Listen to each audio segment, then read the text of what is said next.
नमस्ते। हम अनिता तिवारी बड़ा ही सुंदर पारंपरिक राम जी के सोहर सुनावतनी। अच्छा लगी तो लाइक करोगे, शेयर करोगे, कमेंट करोगे, चैनल में सब्सक्राइब करोगे। धन्यवाद। दशरथ के आए ललनवा, अवध विजय बाजे भजनवा। दशरथ के आए ललनवा, अवध में बाजे भजनवा। बाजे भजनवा हो बाजे भजनवा, बाजे भजनवा हो बाजे भजनवा। खुश भइल सारा जहनवा, अवध में बाजे भजनवा।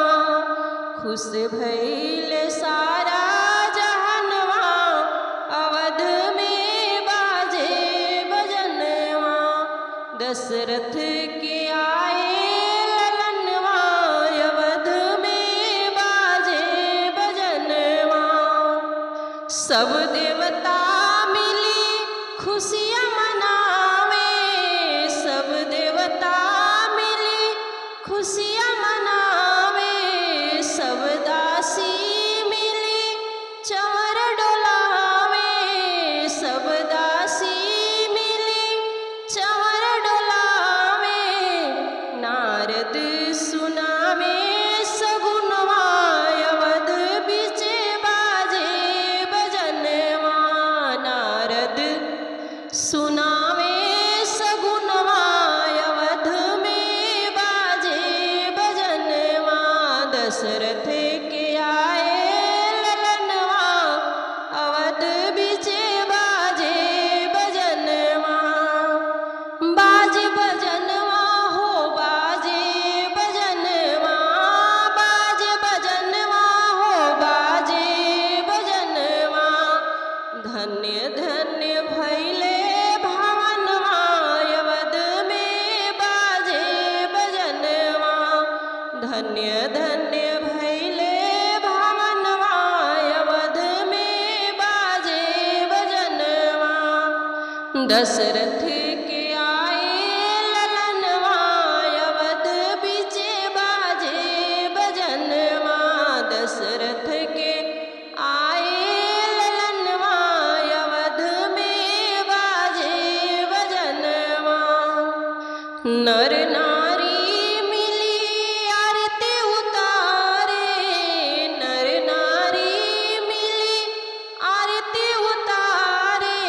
सुंदर ललना के मुखड़ा निहारे, सुंदर ललना के मुखड़ा निहारे।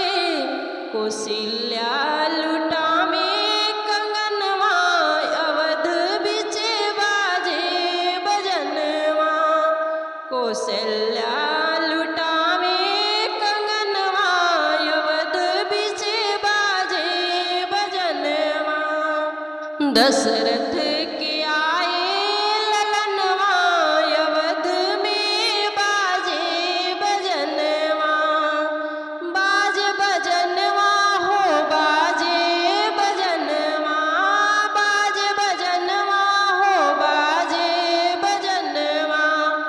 धन्य धन्य भइले भवनवा, अवध में बाजे भजनवा।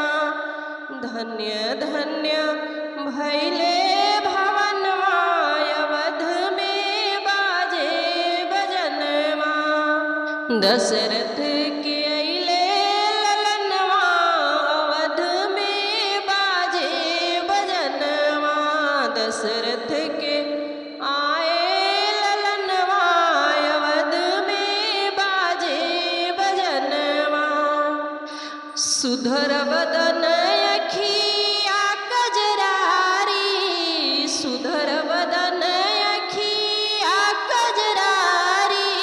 देखी सुरतिया